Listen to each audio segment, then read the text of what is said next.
favor en su Biblia a Mateo 24. Mateo 24. Nos vamos a abocar en esta oportunidad al sermón profético.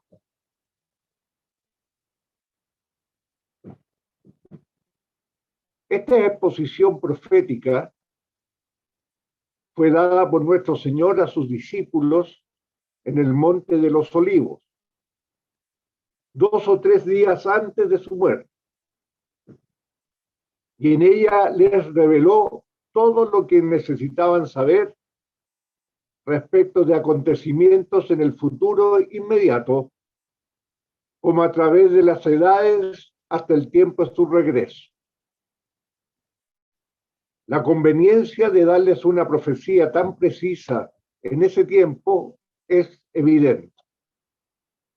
Él ya estaba próximo a dejarlos, y durante todo el tiempo de su ausencia, las sucesivas generaciones de cristianos necesitarían ser instruidas acerca de la naturaleza de las pruebas a través de las cuales estarían obligados a pasar, como también la naturaleza de los deberes que les serían encomendados. Era igualmente necesario que el regreso de su Señor fuera expuesto ante ellos como una firme esperanza, y para que tuvieran la comprensión en cuanto a la manera y propósito de ese regreso. Es muy importante comprender que los discípulos que recibieron esta comunicación reveladora eran representantes de creyentes de la presente dispensación cristiana, y que el Señor se dirigió a ellos como tales. Es también importante comprender que la venida a que se venía refiriendo era la venida que Él quería en que ellos estuvieran interesados, la venida que iban a estar esperando y buscando. Como dice Mateo 24, versículo 42, velad, pues porque no sabéis a qué hora ha de venir vuestro Señor. No era la ocasión en dicha oportunidad de estarles hablando de acontecimientos que estuvieran más allá de su segunda venida y del arrebatamiento de la iglesia. Es importante también llamar la atención al hecho de que hay un solo sermón profético, aunque tenemos en los evangelios sinópticos 3 versiones diferentes de él. Muy a menudo, Mateo 24 ha sido interpretado como si fuera independiente de lo que se dice en Marcos 13 y Lucas 21. Y la versión de Lucas, en particular, es considerada a veces como si estuviera tratando un tema del todo diferente. Las 3 versiones deben ser examinadas más bien como siendo complementarias la una de la otra, siendo necesarias las 3 para dar el cuadro completo. Debiera ser evidente que ninguna interpretación es aceptable, si acaso no armoniza con los 3 relatos. Mateo 24 está íntimamente ligado con la última parte del capítulo 23. Allí vemos que el Señor denunció la hipocresía de los judíos y declaró que a causa del rechazo de su persona por parte de ellos, su casa les sería dejada desierta. También declaró que toda la sangre justa derramada con anterioridad por sus antepasados sería demandada por esa generación.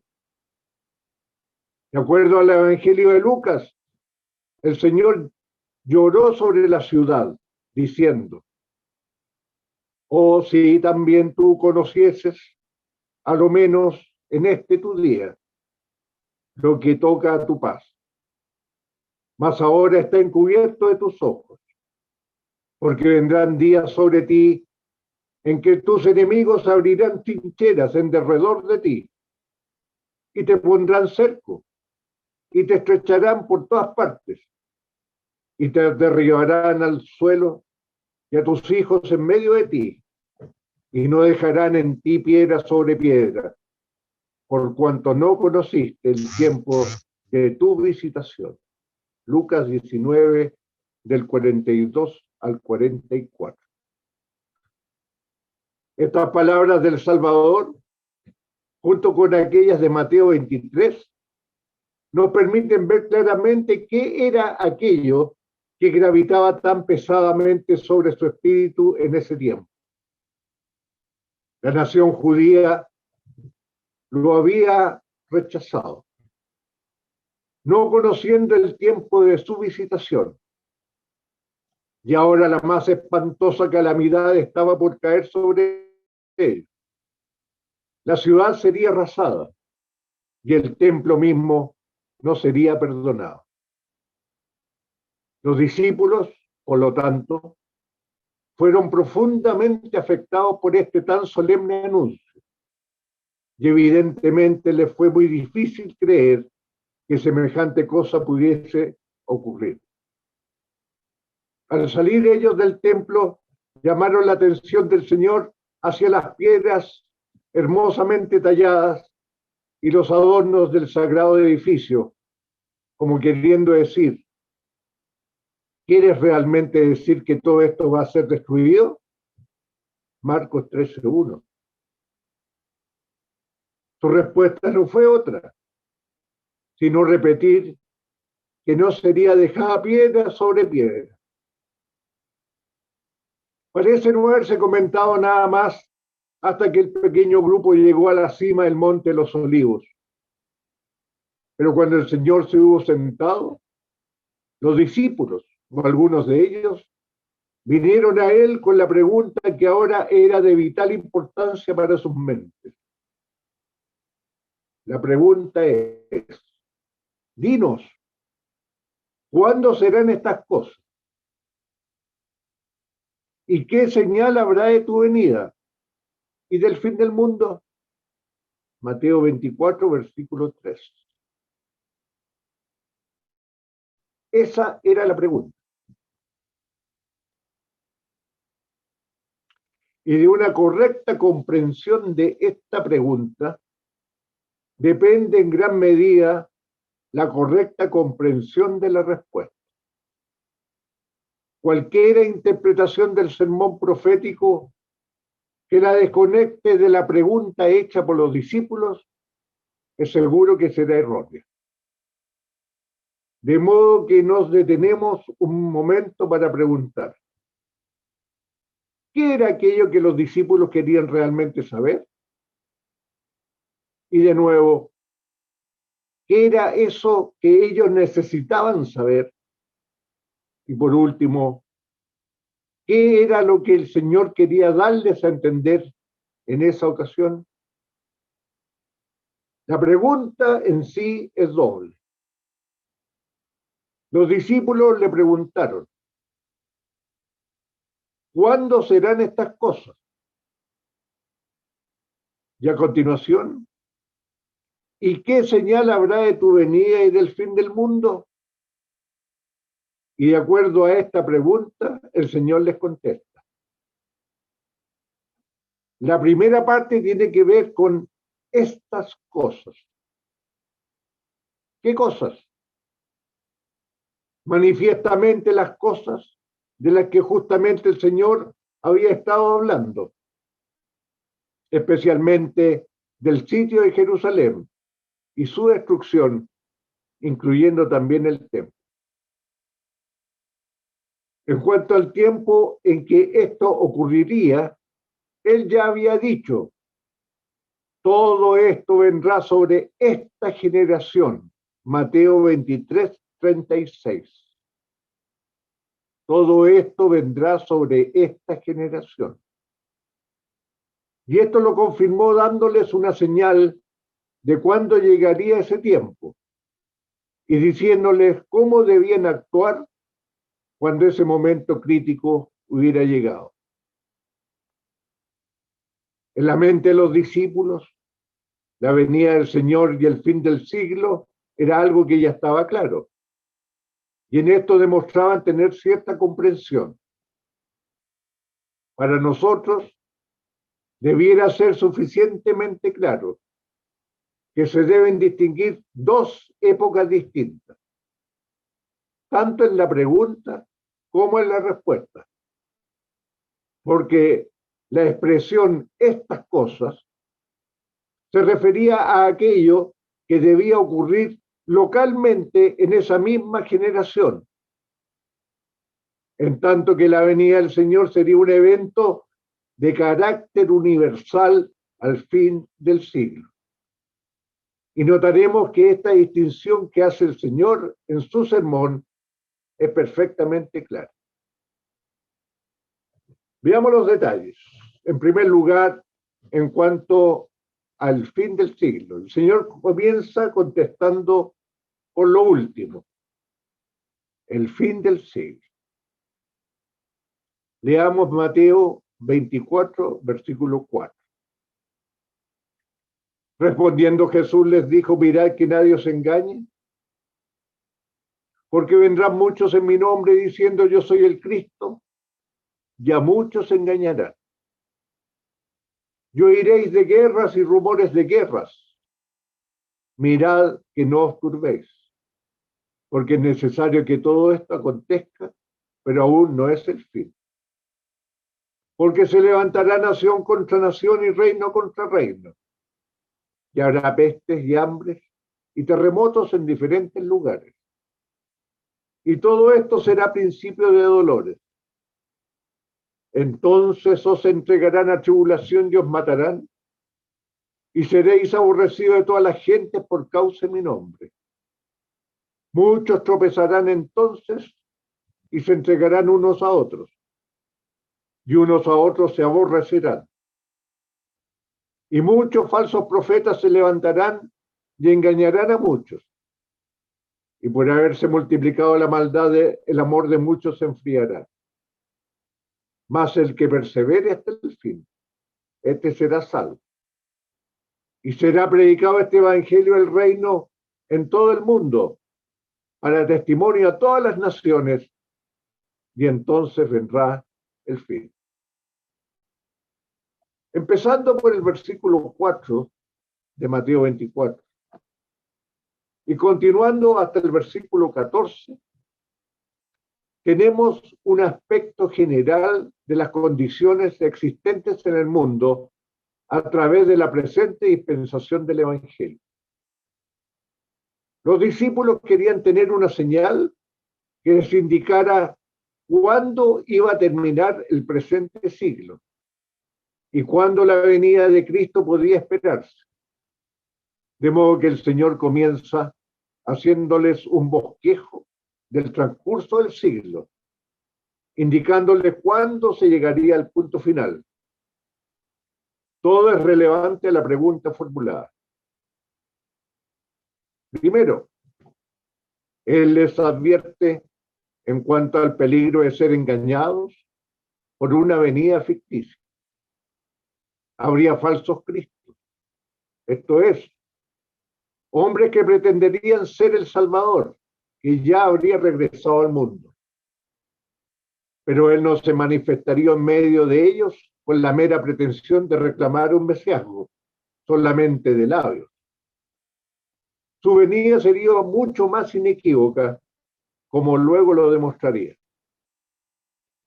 Él continúa hablando de guerras, hambres, pestilencias, terremotos. Los discípulos no debían esperar condiciones milenarias distintas durante todo el tiempo que durara su ausencia. La predicación del Evangelio no iba a cambiar la faz del mundo o la estructura general de la sociedad. Guerras, hambre, terremotos y otras calamidades continuarían igual que antes, pero ninguna de estas cosas habrían de tomarse como señales del fin. Sin embargo, los discípulos a través de los siglos serían aborrecidos de todas las naciones y perseguidos por causa de su testimonio.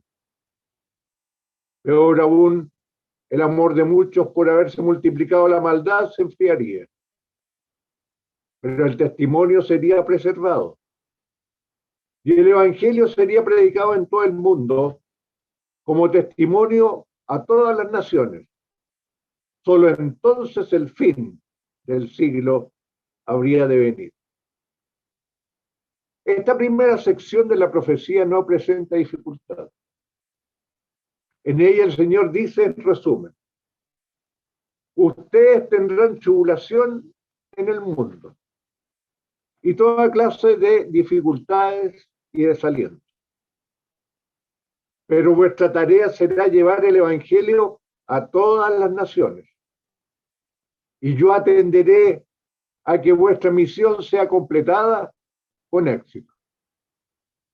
Esta era la cosa más importante que él podía decirles y lo dijo primero.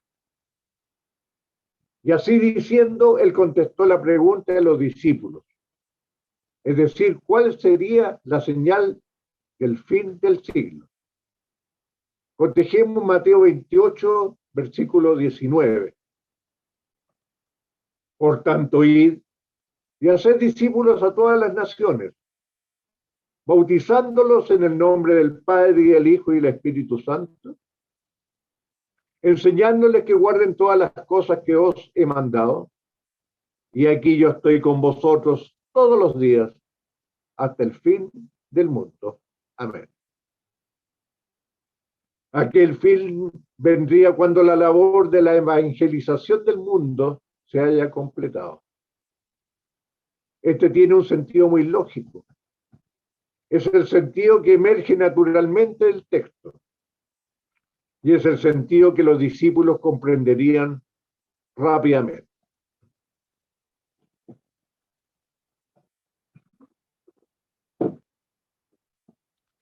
En segundo lugar, en cuanto a estas cosas, acompáñenme a Mateo 24, versículo 15. Por tanto, cuando veáis en el lugar santo la abominación desoladora de que habló el profeta Daniel, el que le entienda, entonces los que estén en Judea huyan a los montes. El que esté en la azotea no descienda para tomar algo de su casa. Y el que esté en el campo no vuelva atrás para tomar su capa. Mas hay de las que estén encintas y de las que críen en aquellos días. Orad pues que vuestro vida no sea en invierno ni en día de reposo, porque habrá entonces gran tribulación, pues no la ha habido desde el principio del mundo hasta ahora, ni la habrá. Y si aquellos días no fuesen acortados, nadie sería salvo. Mas por causa de los escogidos, aquellos días serán acortados. Entonces, si alguno dijere, mirad, aquí está el Cristo, o mirad, allí está, no lo creáis. Porque se levantarán falsos cristos y falsos profetas. Y harán grandes señales y prodigios de tal manera que engañarán, si fuere posible, aún a los escogidos. Ya os lo he dicho antes.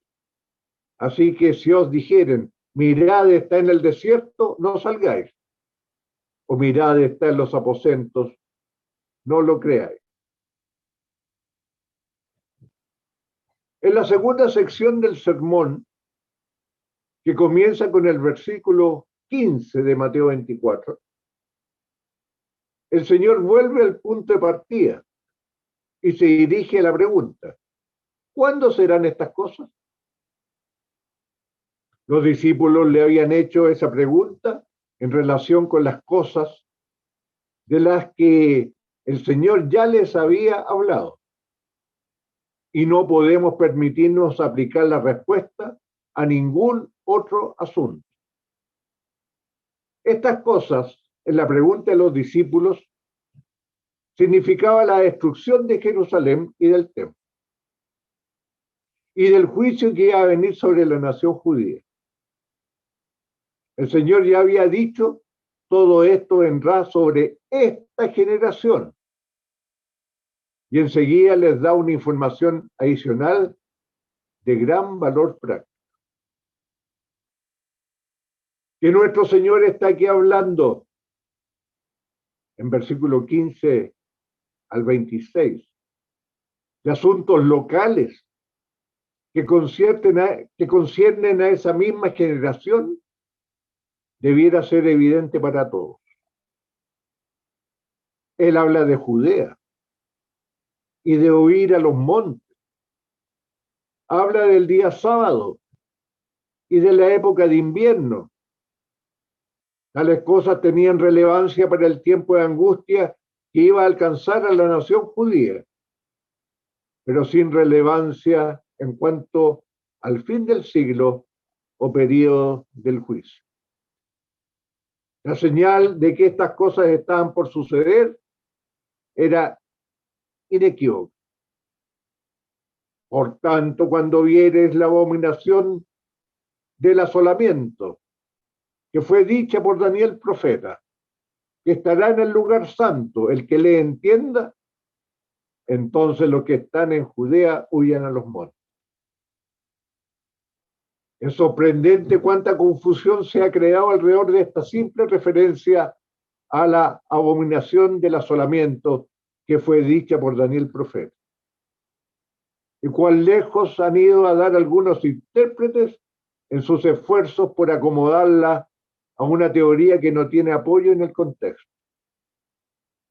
Sin embargo, no nos asiste ninguna duda respecto del significado del término que se usa en Mateo 24, porque la misma escritura nos lo interpreta. Tenemos solamente que comparar Mateo 24 con los pasajes paralelos de Marcos 13 y Lucas 21 en cuanto a su significado para tenerlo suficientemente claro. Para la conveniencia del oyente, reproducimos aquí las tres versiones. Por tanto, cuando oyereis la abominación del asolamiento que fue dicha por Daniel profeta, que estará en el lugar santo, el que le entienda, entonces los que están en Judea huyan a los montes. Esto lo dice Mateo 24, versículo 15 y 16. Vamos a Marcos 13, versículo 14. Empero cuando viereis la abominación de asolamiento que fue dicha por el profeta Daniel, que estará donde no debe, el que le entienda, entonces los que están en Judea huyan a los montes. Veamos el pasaje paralelo de Lucas 21, versículos 20 y 21. Y cuando viereis a Jerusalén cercada de ejércitos, sabed entonces que su destrucción ha llegado. Entonces los que estuvieren en Judea huyan a los montes.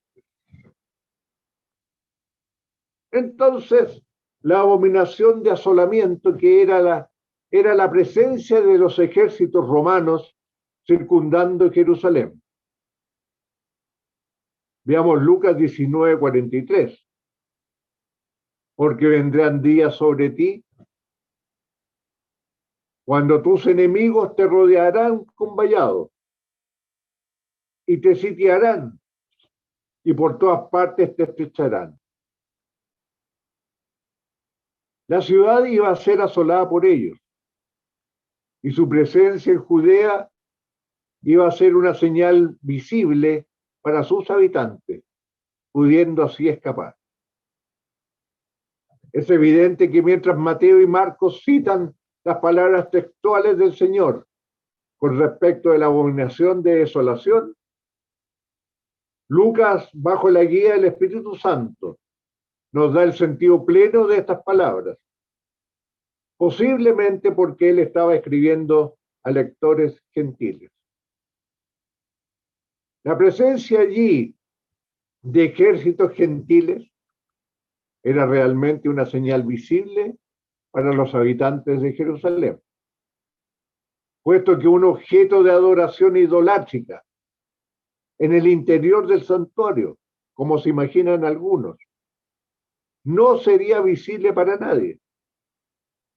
Además, hay un motivo natural de autoconservación al querer huir a los montes, amenaza que representaba la presencia de ejércitos invasores, mientras que la presencia de un ídolo en el templo no motivaría a nadie para siquiera intentar huir. El valor de la advertencia del Señor a sus discípulos de huir a los montes, tan pronto como los ejércitos romanos hicieran su aparición, debiera ser evidente para nosotros, y tanto más cuanto que sabemos por el historiador Josefo, que fue testigo ocular de estos hechos respecto de las circunstancias particulares del sitio de Jerusalén.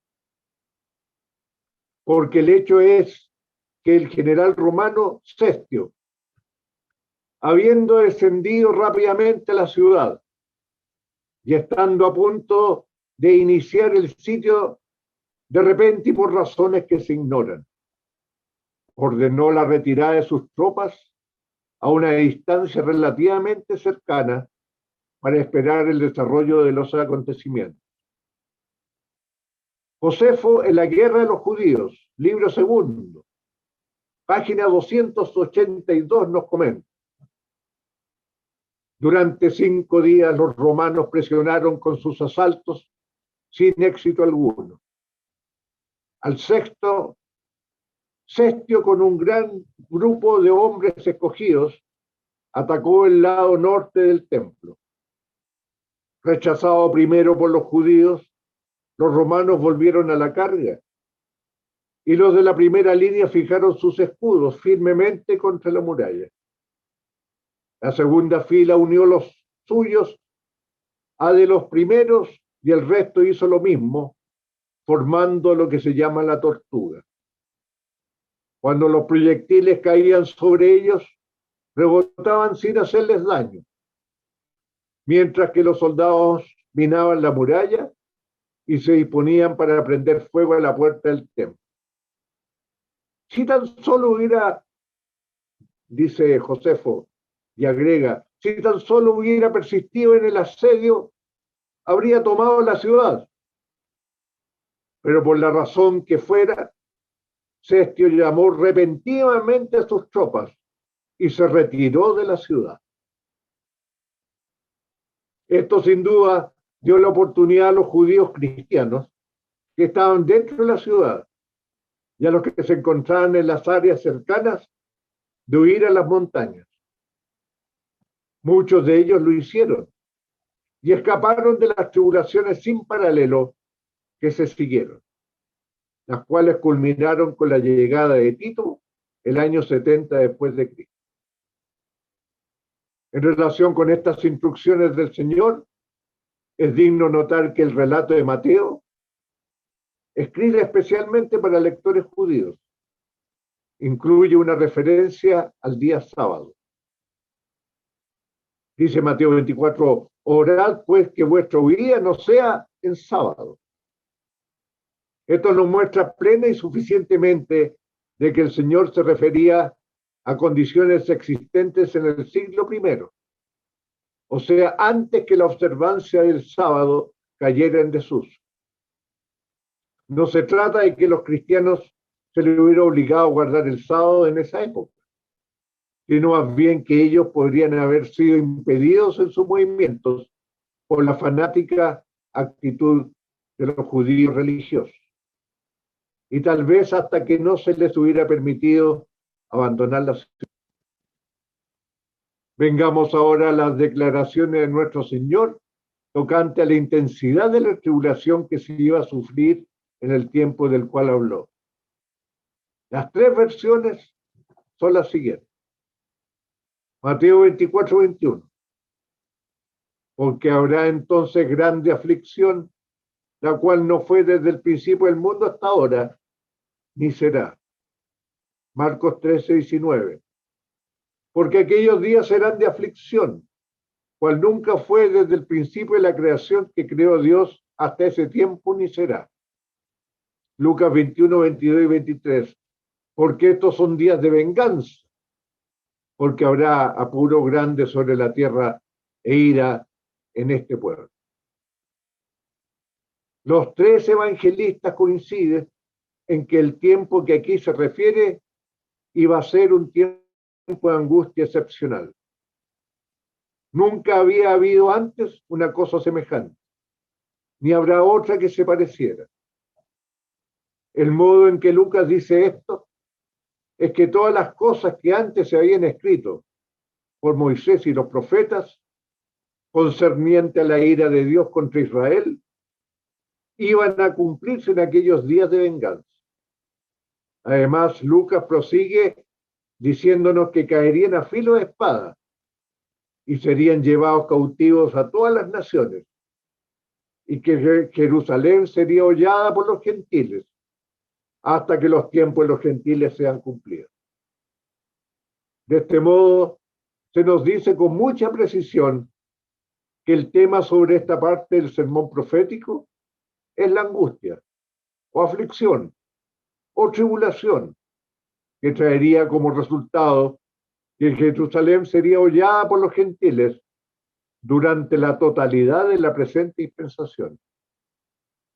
Y esta consideración sitúa esa tribulación en el siglo I, porque las palabras citadas por Lucas son las palabras de nuestro Señor dichas en conexión con el sitio de Jerusalén, muy pronto por ocurrir, y en Mateo y Marcos no está consignado un discurso separado o diferente. Realmente no hay escapatoria a esta conclusión. Hay quienes han objetado que el sitio de Jerusalén el año 70 después de Cristo no corresponde a la descripción de gran tribulación, cuando no la ha habido desde el principio del mundo hasta ahora ni la habrá. Puede ser fácil para algunos expositores expresar tal opinión, pero antes de aceptarla haremos bien en considerar el sobrio relato de un testigo ocular, confiable como el historiador Josefo. Del libro La guerra de los judíos transcribimos los siguientes extractos. El estruendo que producía el combate era incesante, tanto de día como de noche.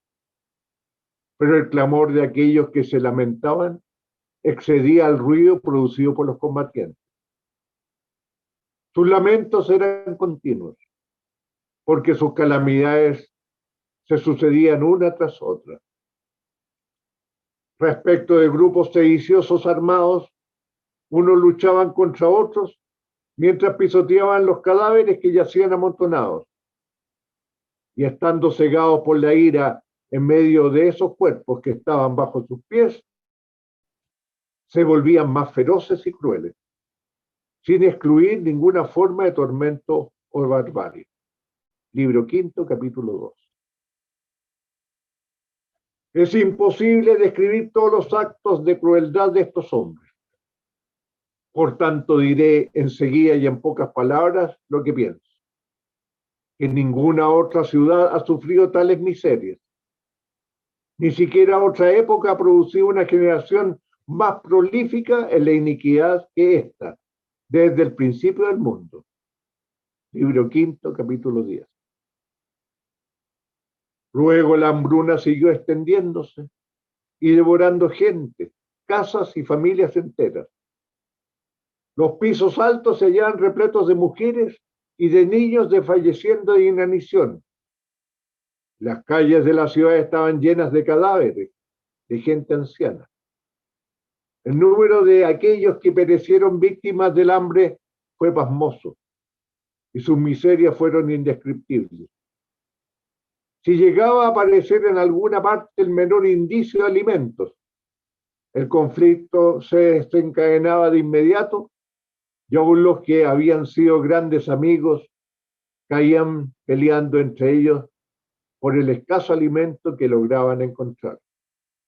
Libro sexto, capítulo 1. En relación con el templo, él dice, en cuanto a aquella casa, hacía ya mucho tiempo que Dios la había destinado a las llamas. Mientras el santo templo ardía, todo era saqueado por aquellos que podían coger algo, y 10.000 de ellos fueron capturados y fueron ejecutados.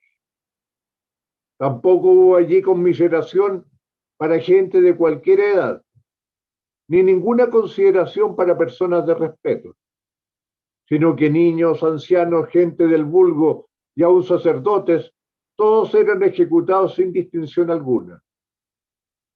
Uno hubiera podido pensar que el monte mismo sobre el cual estaba edificado el templo era todo fuego ardiendo, y como que la sangre era más abundante que el fuego mismo, y que los cuerpos eran más numerosos que aquellos que los mataban. La tierra misma ya no era visible en ninguna parte a causa de los cuerpos muertos que la cubrían. Libro sexto, capítulo 5.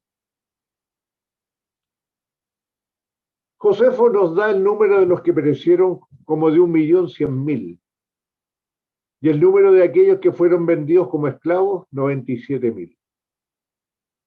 Él relata que la gente que había subido a Jerusalén de todas partes del país, en número no inferior a 3 millones, para asistir a la fiesta de la Pascua, y que el ejército romano, habiendo aparecido repentinamente afuera, Josefo, fueron encerrados dentro de sus murallas. Y luego añade, por consiguiente, la multitud de aquellos que perecieron allí atrapados excedió todas las destrucciones que tanto los hombres o Dios hayan jamás traído sobre el mundo.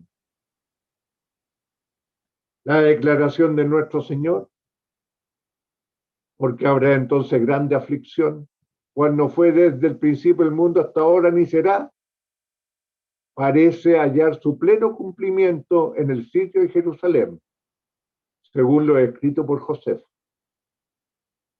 Gran multitud de judíos pueden haber perecido en las subsiguientes guerras o persecuciones por un largo periodo de tiempo, pero el carácter más sobresaliente de esta tribulación fueron los horrores indescriptibles y la miseria de las víctimas. La intensidad de esa tribulación nunca ha sido sobrepasada. También debe tenerse presente que la tribulación de la cual habló el Señor Jesucristo implicaba la destrucción de la ciudad, la destrucción del templo y la disolución y esparcimiento de la nación judía como un castigo de Dios por el rechazo de su Mesías.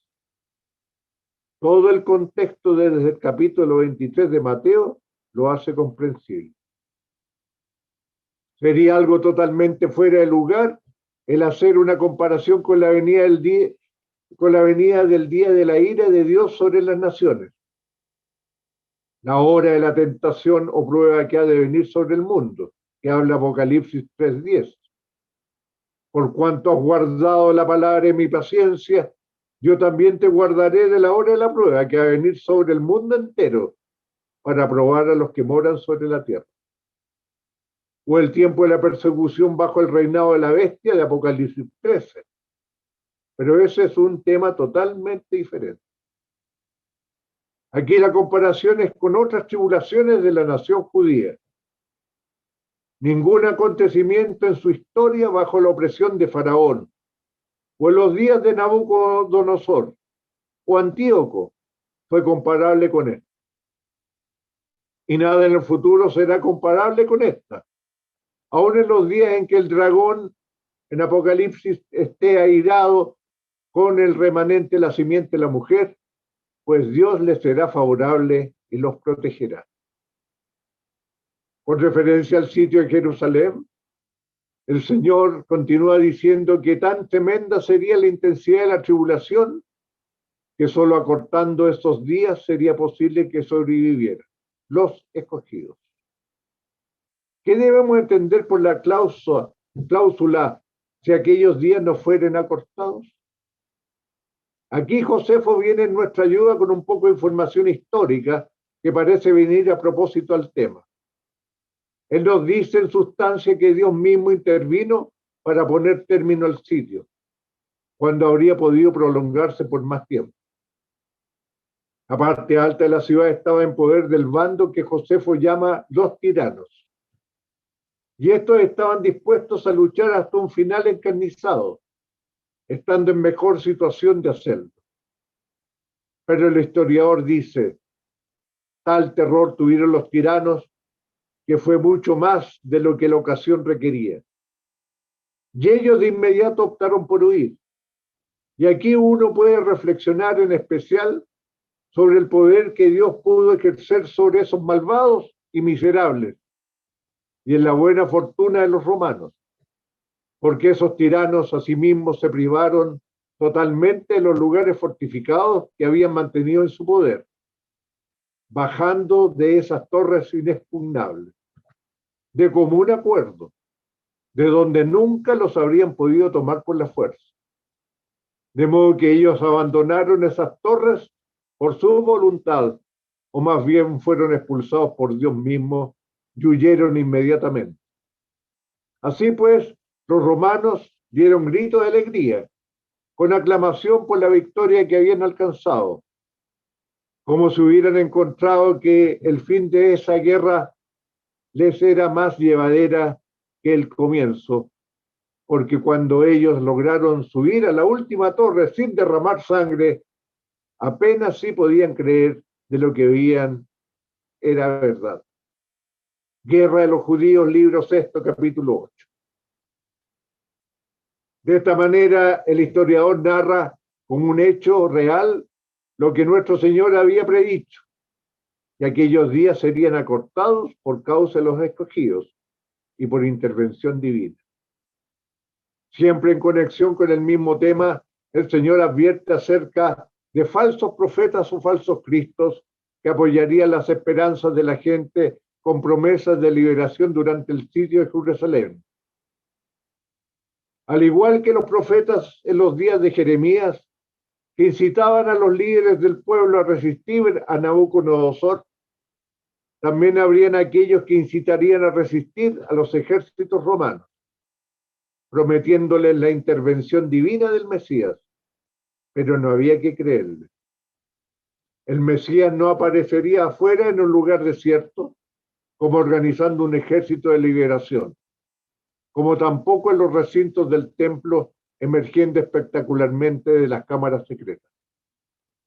En otras palabras, no habría una venida o aparición del Cristo en aquel tiempo, y en consecuencia no habría liberación para la ciudad sitiada. Y en cuanto a los falsos profetas, Josefo tiene algo que decirnos. Un falso profeta fue la causa de la destrucción de una compañía de alrededor de 6,000 hombres, mujeres y niños que buscaron refugio en el templo y que recibirían señales milagrosas de su liberación.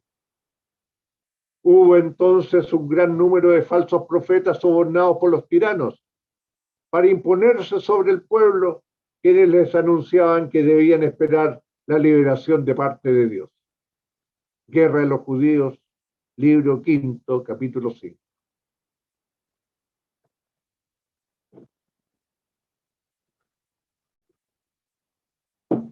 Finalmente, en cuanto a tu venida. Ahora hemos llegado al final de la segunda sección del sermón profético, en la cual Cristo ha contestado en forma parentética la pregunta de los discípulos referente a estas cosas. En la primera sección, del versículo 4 al 14, él había descrito el fin del siglo e indicado cuándo su fin habría de esperarse, cuando se predicara el Evangelio hasta lo último en la tierra. Le restaba ahora contestar la tercera parte de la pregunta. ¿Qué señal habría de tu venida? Y este es el tema que ocupa el resto del sermón. Por cierto que fue poco lo que el Señor había dicho previamente respecto de su segunda venida, al menos hasta donde Mateo nos informa. Al final del capítulo 16 de Mateo tenemos la declaración. El Hijo del Hombre vendrá en la gloria de su Padre, con sus ángeles, y entonces pagará cada uno según sus obras. Relacionado con esto está la declaración en la parábola de la cizaña, o más bien en su explicación, que enviará el Hijo del Hombre sus ángeles para hacer la separación de los justos y los malos. Mateo 13, versículo 41 al 43. Y hay una referencia similar en la parábola de la red, versículo 49 y 50 de Mateo 13. Pero esto era una poca e insuficiente información, no solo para los discípulos contemporáneos del Señor, sino también para las sucesivas generaciones de aquellos que se convertirían a Dios para esperar a su Hijo de los cielos. De modo que debiéramos estar agradecidos por la pregunta de los discípulos y por la abundante información provista por nuestro Señor en respuesta a esta pregunta. Solamente que estemos seguros en nuestras mentes que es información que nos concierne, destinada a nosotros y para todos los creyentes de la presente dispensación.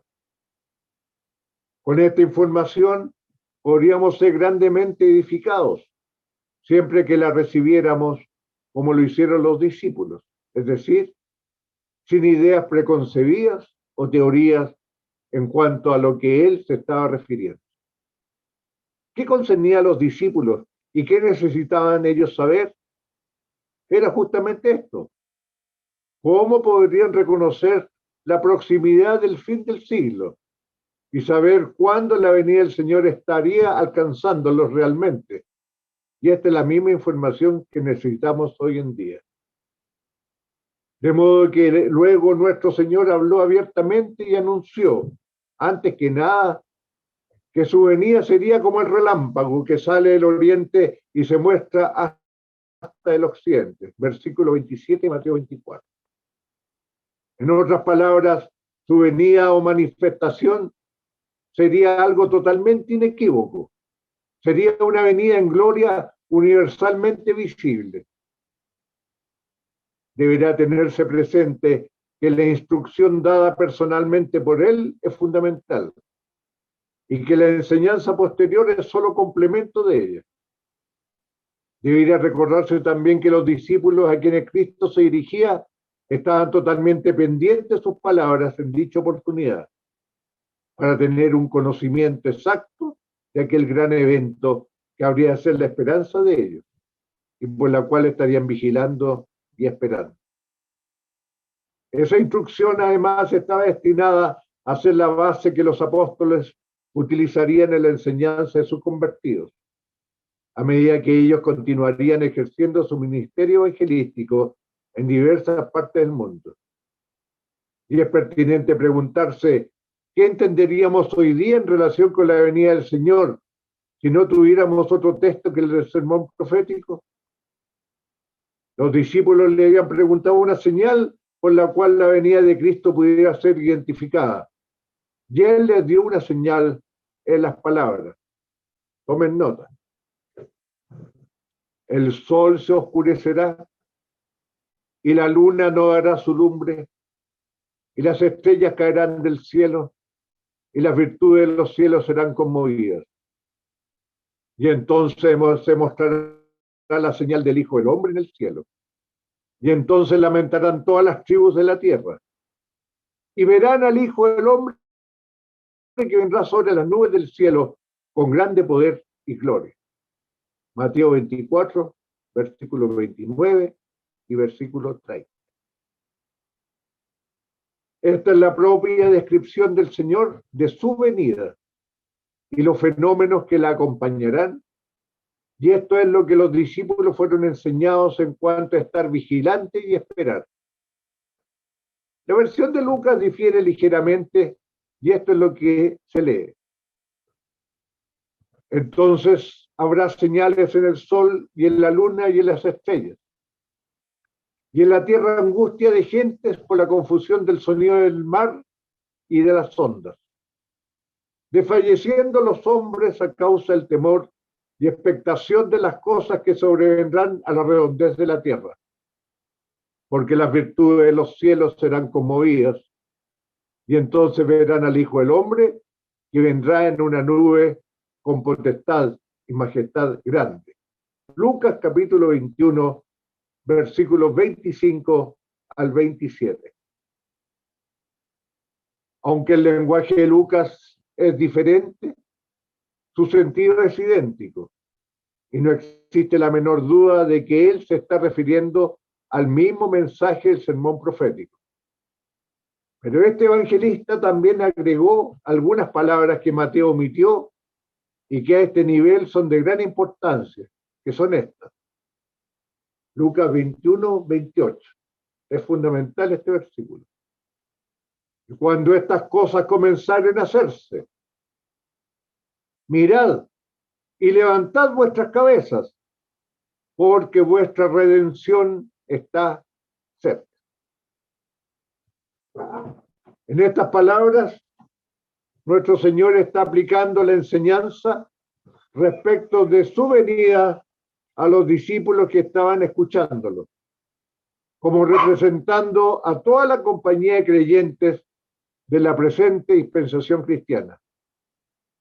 ¿A qué otros él podía estar considerando en la exhortación, mirad y levantad vuestras cabezas? Son pues los cristianos del actual periodo de la Iglesia que estamos esperando la redención de nuestros cuerpos ante la venida del Señor. Romanos 8:23. Romanos 8:23. Y no solo ella, sino que también nosotros mismos, que tenemos las primicias del Espíritu. Nosotros también gemimos dentro de nosotros mismos, esperando la adopción, la redención de nuestro cuerpo. Y él está dando aquí sus instrucciones para ser guiados durante todo el periodo de su ausencia hasta el tiempo de su venida, para venir a rescatarlos del mundo. Este es todo el propósito de la profecía. Su punto final es el fin del siglo. Pero volviendo a Mateo 24, aprendemos del versículo 21 que enviará sus ángeles con gran voz de trompeta y juntarán sus escogidos de los cuatro vientos de un cabo del cielo hasta el otro. Este es el gran acontecimiento que después se describe como la venida de nuestro Señor Jesucristo y nuestro recogimiento a Él, según de Tesalonicenses 2:1. Aquí y en cualquier otra parte de la Escritura, el arrebatamiento de los santos es el resultado inmediato de la venida de Cristo y nunca un acontecimiento independiente, como algunos lo han imaginado. ¿Acaso necesitamos preguntar quiénes son aquellos que son juntados así? Ellos son descritos como sus escogidos. Son los que Él ha escogido para que sean los suyos y a quienes Él salvó por su gracia. Son los que se describen como los que son de Cristo en su venida. 1 Corintios 15:23. Pertenecer a esa compañía del pueblo escogido de Cristo es el único requisito para ser incluido en el arrebatamiento. Otra teoría ha sido responsable de darle a las palabras sus escogidos un significado judaico. Pero cualquiera que sea el pretexto, esa sugerencia no encuentra apoyo en la Escritura. El pueblo escogido de Dios en el Nuevo Testamento comprende a todos los creyentes verdaderos en Cristo, ya sean judíos o gentiles. En Lucas 18:7 son los santos verdaderos de Dios que claman a Él día y noche. En Romanos 8:33 son los que Dios antes conoció y predestinó, a los que también Él justificó y glorificó. Son los muchos hermanos de los cuales Cristo es el primogénito. En 1 Tesalonicenses 4:16 son los muertos en Cristo, que resucitarán primero. Y son los creyentes que estarán vivos ante su venida, que serán arrebatados juntamente con Él. La expresión sus escogidos está en armonía con esto. Puede mencionarse también el gran estruendo de trompeta es otro signo de identificación que relaciona Mateo 24 con 1 Tesalonicenses 4. Esta es entonces, hermanos, la descripción de nuestro Señor mismo en cuanto a su segunda venida, y nada de lo que está dicho después está en conflicto con esto, aunque muchos detalles adicionales se agregan en las epístolas. Lo que los discípulos preguntaron fue en relación con la señal de su venida, y la señal que él les dio fue una secuencia de fenómenos astronómicos que serían acompañados por la angustia y las lamentaciones de parte de los habitantes de la tierra.